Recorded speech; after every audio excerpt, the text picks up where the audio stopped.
Let me first of all identify the two extremes that people drift to whenever we talk about the kingdom. There are two extremes that we are tempted to drift to every time kingdom is mentioned. The first extreme are those who become spiritists. Everything you say, they spiritualize it. It's as if they live in the spirit realm. That's an extreme. That's not really of God. It's an extreme. And the second extreme are the materialistic people. Every kingdom dimension you mention, they reduce it to materialism. If you call blessing, they are thinking car.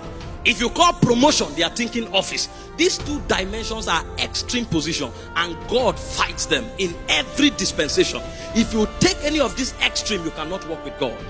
As beautiful as it may look that you are a spiritual man, if all you have is spiritism, you are not faithful. You are not favored of God. And if you are a material person, you don't even need explanation. Lust have taken over your operating system, and you are an enemy of God. These two extremes are not of God. In Luke chapter 12 verse 20, the Bible spoke of a rich man. He obeyed all the laws and principles of wealth creation. He was a wise man, diligent in his services, until he gathered his barn, and his barn was full. And he said, now my soul can rest. And God spoke from heaven. He said, you fool. That's the extreme of materialism. You fool, tonight your soul will be summoned. The second extreme is for the super spiritual. The super spiritual that call everything spirituality. In Luke chapter 16, you study the story of Lazarus.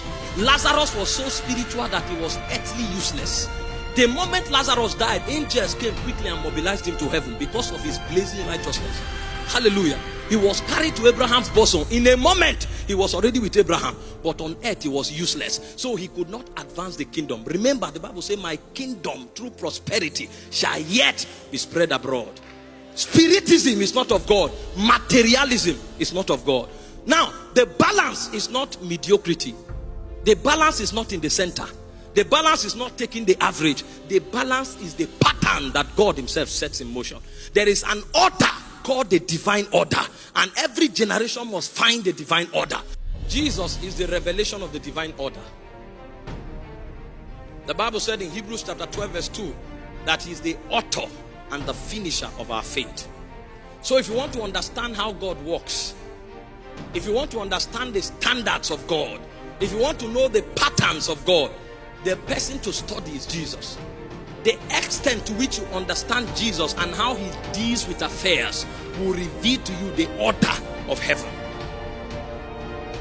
Jesus met the woman at the woman of Samaria in Sychar at Jacob's well. John chapter 4 from verse 5. And Jesus begins to talk with this woman, engaging her in a conversation. And Jesus says to her, give me to drink. And the woman will respond to Jesus and say, you are a Jew. Why would you ask me, a Samaritan, to give you to drink? And Jesus answered her, if you knew who it is that have asked you, give me to drink, you would have asked of me, and I would have given you rivers of living waters. So Jesus shifted the conversation from earthly dimension to heavenly dimensions. You are conscious of the water. You are conscious of geographical locations. You are conscious of tribal differences. You are conscious of nationalities. But the realm where I'm talking from is the realm where there is a water that does not go dry. And the woman said, you are not with anything to draw. From whence will you get this water? That's a woman who is caught to the natural. Materiality, that's her realm. The only thing she knows in everything she does are his natural advantages. Because I am from Sychar, because this well is around here, because I have something to draw, I should be the one to have the water. But Jesus is revealing to her there's a place that you will stand, and none of these things will be a lack. There's a place that you will stand, and you will have an advantage both in the natural and in the spirit. The woman could not understand because all she knew were natural advantages. I have the material to draw. The well is for us. You are a Jew, you can't ask us. And Jesus laughed. And Jesus told her, go call your husband. And the woman said, I have not husband. And Jesus said, in that you have said true. Because you have married 5 husbands, and the one that you are with is not your husband. And the woman quickly changed her salutation. She began to migrate. This is how next level takes place. At first, you are naturally oriented.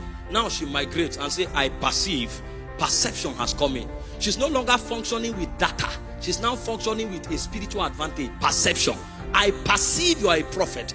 In all her dealings before now, perception was not a part of it. She only operates by information. She only operates by natural advantage. But now she's shifting because she's what? She's engaging Jesus. I perceive that you are a prophet. And Jesus shook his head. You have moved, but there's still a place. Some of you that all your advantage is your salary. After this conference, you will discover that it's not salary. You will move. Because when you engage Jesus, you will understand that there's an economy called grace. Grace has no regard for job. Grace has no regard for where you are from. Grace has no regard to your natural limitation. Listen, the disciples of Jesus were fishermen. They have no value in their dispensation. They were peasants, but they met somebody and they migrated. All of a sudden, their value system changed. Their confidence level changed. Everything about their paradigm was altered because they met a man that speaks from eternity. I perceive you are a prophet. And Jesus laughed. Jesus wanted to take her a bit further. And she now shifted. Her priority changed immediately. She said, our fathers worshipped. Worship was not part of her registers. All they knew was how to survive. But now she's beginning to hear a man that speak and have his voice echo from eternity. And the woman migrated from water. She came for water, but now she's talking worship, migration. She's no longer talking about water. Is the water necessary? Yes. But if I understand what I'm going to handle now, even water will be provided. That's why it says, seek first the kingdom and its righteousness. All other things will be added. She has migrated from water. He said, our fathers worship God on these mountains. But you say God should be worshipped in Jerusalem. And Jesus took her further. He said, a time comes and now is where true worshippers shall worship the Father in spirit and in truth. Why? Because you will no longer worship on the mountain, kingdom and its righteousness. All other things will be added. She has migrated from water. He said, our fathers worship God on these mountains. But you say God should be worshipped in Jerusalem. And Jesus took her further. He said, a time comes and now is where true worshippers shall worship the Father in spirit and in truth. Why?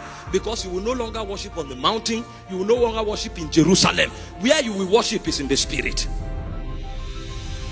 The woman got confused. And he said, well, when the Messiah comes, you have said something that I don't understand, and I don't know how we understand it. But somewhere in the archives that the Father has handed over to us, they say the Messiah have answer to every question. So when the Messiah come, he will tell me what you mean by spirit. And Jesus looked at her and said, I that speak unto you, I am he. Notice what happened. The Bible said the woman left her pot. That was what she carried to the well. But she did what? She left her pot. And she ran into the city because her hunger was not water. What was pulling her was the voice of an evangelist that was co-opted into her creation from the day of heaven. She was designed to be a voice to her generation. The reason she subscribed to the way of water was because of scarcity of touching the things that were bordering on ordination. Now that she has found ordination, that water is people that will fetch for her. When you see a girl 15 years fornicating, don't be in a rush to quarrel her. There is something she's responding to. Is the emptiness in her soul. When you see a man of 35 without purpose, don't be in a rush to even advise. Let me tell you, the matters that go about people's life, they are patterns orchestrated by spiritual intelligence. The reason somebody will continue in a life without value is because the predominant source of influence is vanity. If you can talk to the ordination of that person, you will see a harlot become an evangelist. Jesus didn't advise her about her husband. Jesus only spoke to her reality.